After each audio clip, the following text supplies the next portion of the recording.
आजादी का अमृत महोत्सव।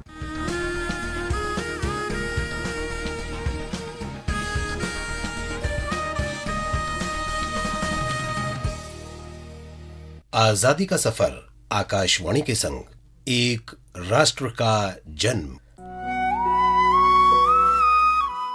भारत का शानदार स्वाधीनता संघर्ष आधुनिक विश्व के महानतम संघर्षों में से एक है। आकाशवाणी आपके लिए रोजाना ला रही है इस शानदार संघर्ष की झलक।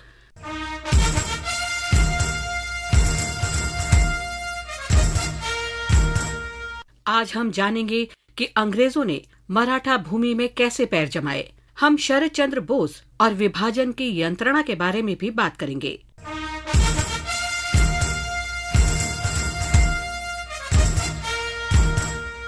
अठारहवीं सदी के मध्य तक मराठा साम्राज्य अंग्रेजों का सबसे प्रमुख विरोधी बन चुका था। अब अंग्रेज मराठा साम्राज्य को जीतना चाहते थे। जब पेशवा माधवराव की मृत्यु हुई तो रघुनाथ राव ने पेशवाई हासिल करने के लिए अंग्रेजों से सहायता मांगी। 6 सितंबर 1774 को अंग्रेजों ने पुणे को पुनः जीतने में रघुनाथ राव की सहायता की, लेकिन अन्य मराठा शासकों के विरोध के कारण शीघ्र ही पेशवा को गद्दी से हटा दिया गया। रघुनाथ राव ने अंग्रेजों से फिर सहायता मांगी और मार्च 1775 में सूरत की संधि पर हस्ताक्षर किए। इस संधि से अंग्रेजों ने सॉल्सेट द्वीप और वसई किले पर नियंत्रण के बदले रघुनाथ राव की सहायता का वायदा किया। बाद में सूरत की संधि के कारण प्रथम आंग्ल मराठा युद्ध हुआ। नाना फडणवीस के नेतृत्व में मराठा सेना को अंग्रेजों और रघुनाथ राव की संयुक्त सेना से युद्ध करना पड़ा। इस तरह भारतीय राजाओं की आपसी लड़ाई की प्रवृत्ति के कारण ब्रिटिश साम्राज्य मजबूत होता गया।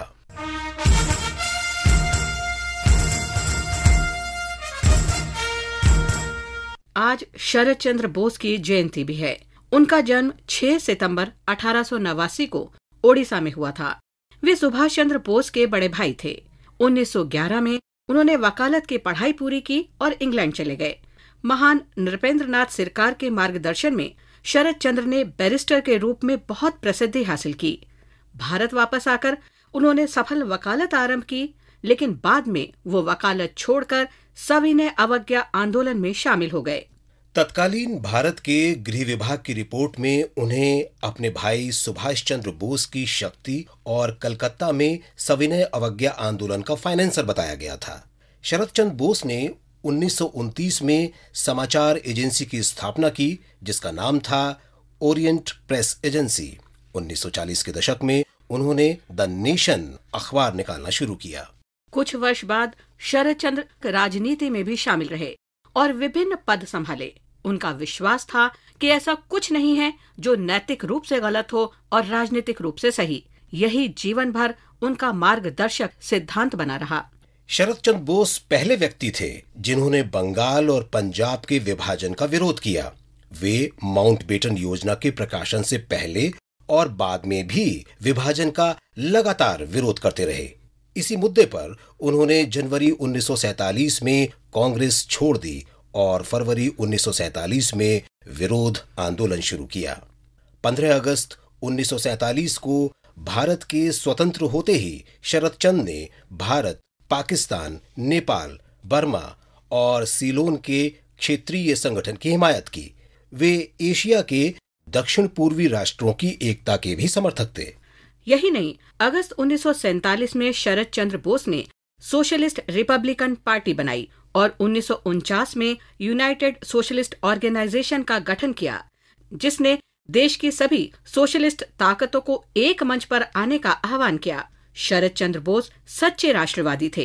वे आखिर तक विभिन्न तरीकों से विभाजन रोकने के प्रयास करते रहे और विभाजन के हर संभव विकल्प भी तलाशते रहे।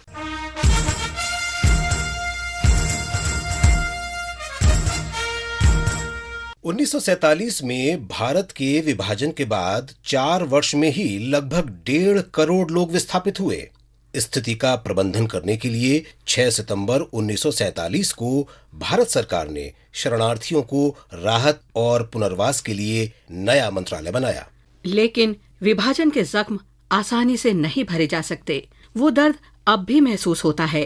भारत के स्वतंत्रता दिवस की पूर्व संध्या पर प्रधानमंत्री नरेंद्र मोदी ने घोषणा की कि अब से 14 अगस्त को विभाजन विभीषिका स्मृति दिवस के रूप में मनाया जाएगा।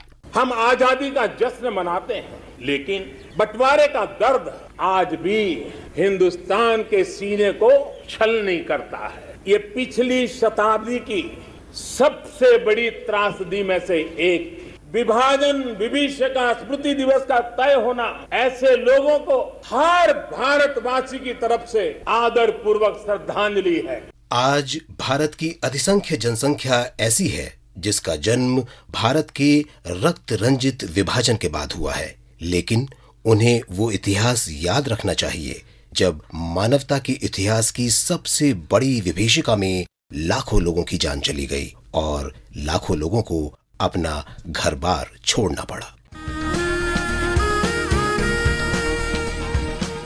आज बस इतना ही।